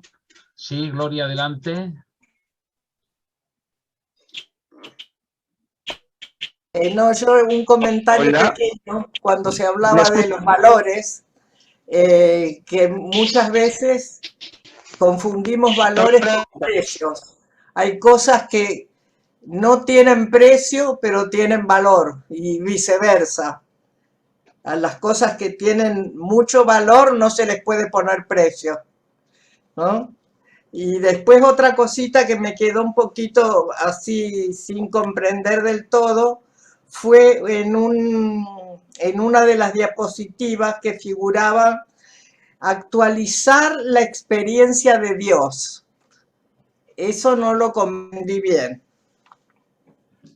Pues dos cosas, Gloria. La primera, bueno, el verso de Machado, ¿no? Solo el necio confunde valor y precio, que es lo que nos estás diciendo, ¿no? Yo creo que hay que clarificar los valores. Uno de los grandes debates de la enseñanza, desde Platón y Sócrates y los sofistas, es que hay propuestas educativas que quieren poner nombre a las cosas y hay propuestas educativas que no quieren poner nombre a las cosas.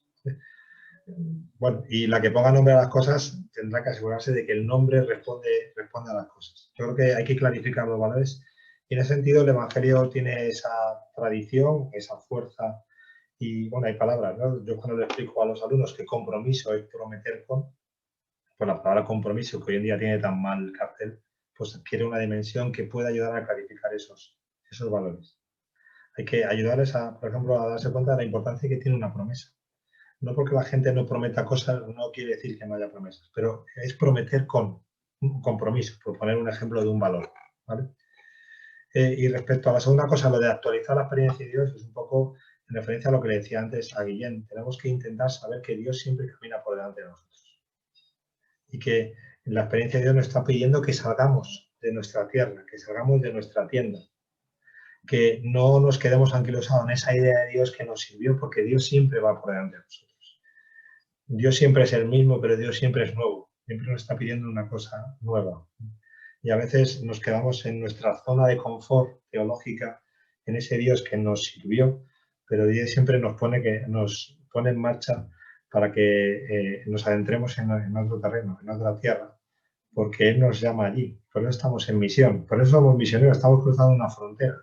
Y hoy la educación es una frontera porque lo que antes podía valer o servir, ahora no tiene por qué servir, pero lo que sí sabemos es que Dios nos está llamando ahí porque Él sí que está ahí. Eso es lo que entiendo por actualizar. Dios siempre es vigente, los que a lo mejor no somos tan vigentes podemos ser nosotros. O sí, pero siempre hay que pasar esta corrección a nuestra comprensión de Dios.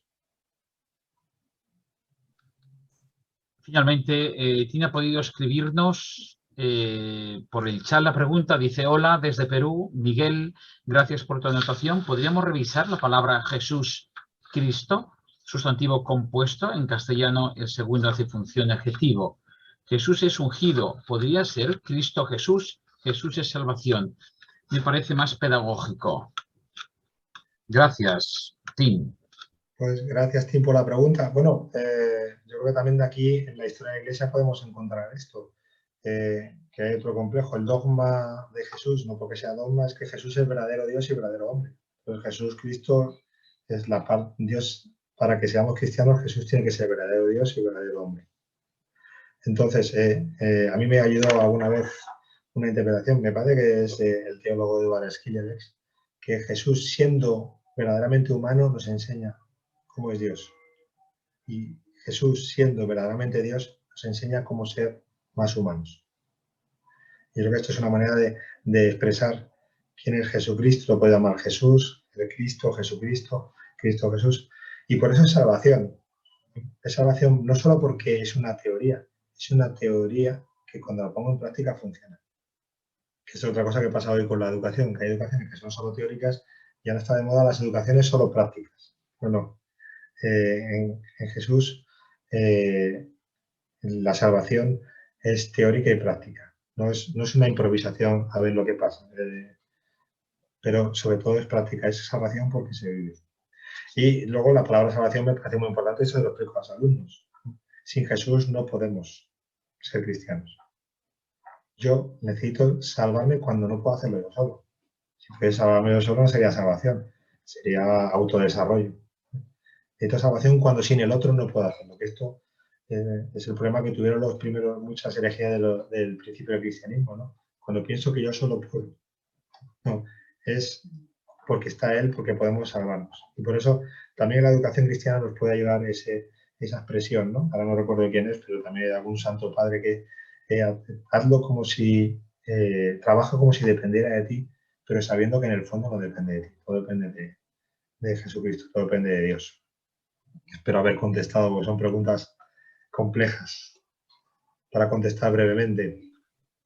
Sí, gracias, Miguel. Nos gusta acabar a la hora. Hoy nos hemos demorado un poquito porque tu exposición ha sido más extensa, cosa que igualmente te agradecemos para poder profundizar. Pero queríamos pasar un par de minutos la palabra a Carla Genescà para que nos comente uno de los frutos que pueden surgir de este proyecto, que es el grupo de educadores. Adelante, Carlas. Hola, buenas tardes. Gracias, Miguel. Yo creo que nos has provocado a todos. Yo creo que aquí hay una pluralidad grande de educadores, ¿no?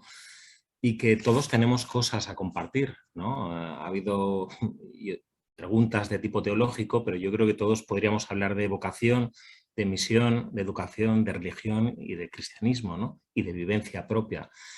La idea es que se pueda crear un grupo, una pequeña red, ¿no? de estas pues, que nos permite la tecnología, en la cual poder compartir nuestras vivencias a este nivel pues, de nuestra misión, nuestra vocación cristiana en las escuelas o en los ámbitos en los que estemos y compartirlo con gente plural, diferente, de sitios distintos, ¿no? De congregaciones, órdenes diferentes, pero que aspiramos a algunos aspectos muy parecidos, ¿no?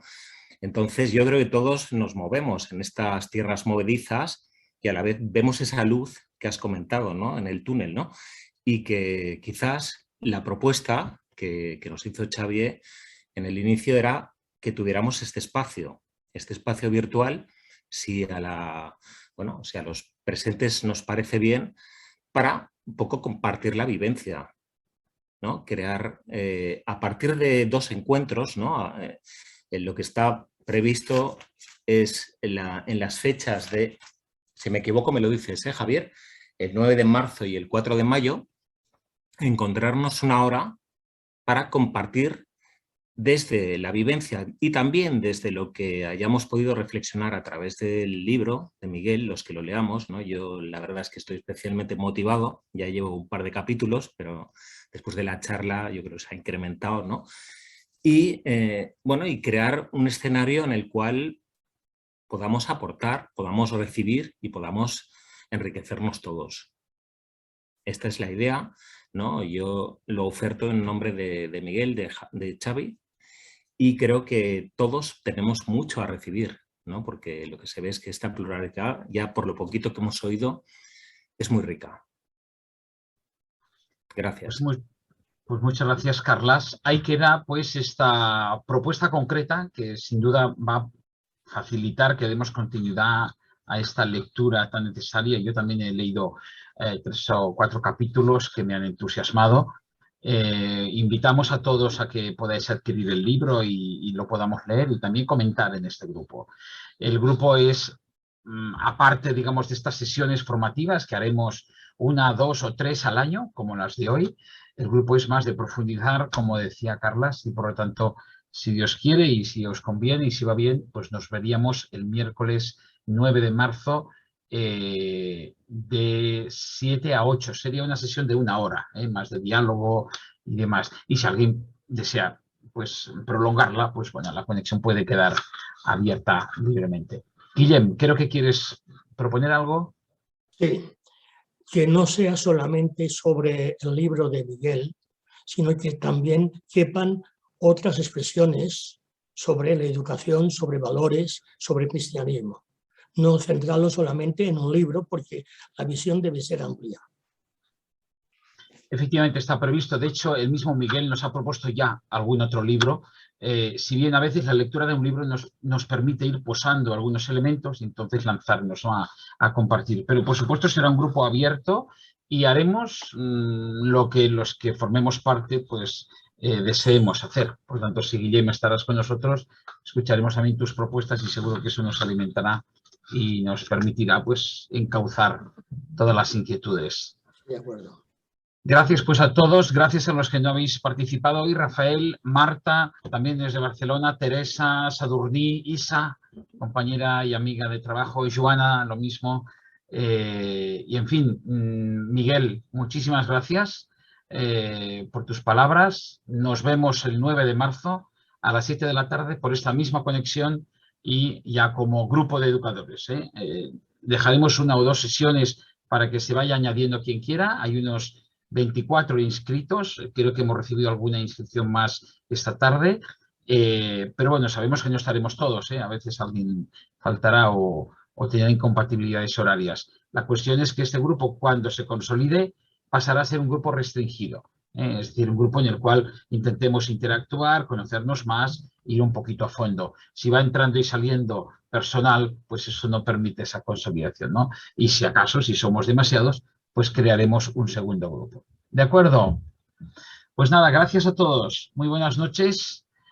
A cenar a los niños ahora, que todos tenemos, y a descansar, que hoy ha habido bastante de educación. Muchísimas gracias, Miguel. Buenas noches a todos. Gracias a todos. Un abrazo muy fuerte. Adiós.